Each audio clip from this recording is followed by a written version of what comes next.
somebody would ask, what do you do? And I would say, oh, I'm an artist, because I am Mexican American. A lot of the first things that people would say is like, oh, you paint murals, which is like, you know, I fucking painted one mural when I was in high school, and that's about it. I've done drawing, sculptural works, installation, performative work, sound work. It varies from project to project to project. The past couple years have been really looking at ideas of resistance and revolution, and two objects that keep coming up in my work are white bricks. Here's like one, and then here's a study of a photo piece where it's me as a black flag.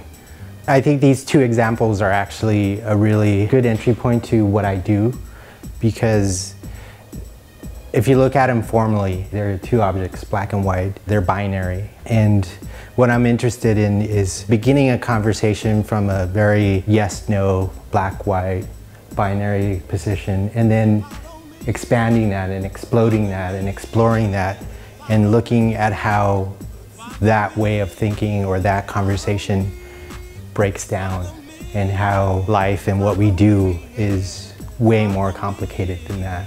I'm hoping to see the day. It wasn't until recently that I was able to kind of digest and really understand that the history that I come from was really violent. We must stop fighting. In the neighborhood I lived in, there were 3 active serial killers. Friends of mine were shot and killed. There was a daily confrontation with somebody. How does that affect you as an individual?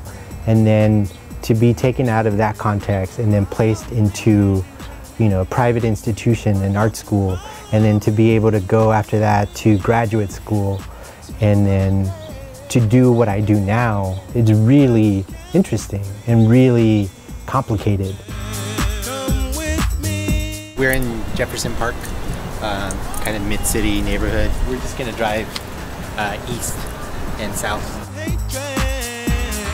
One day when my friend and I were walking home, we decided to go down this alley because he wanted to show me some graffiti. And when we ended up on the other side of the alley, we got shot at, and my mom was like, maybe you should go to a different school. And so I got bussed out to the west side, to Venice High. The neighborhood that I grew up in, everything was liquor store, laundromat, storefront church. We didn't have many options.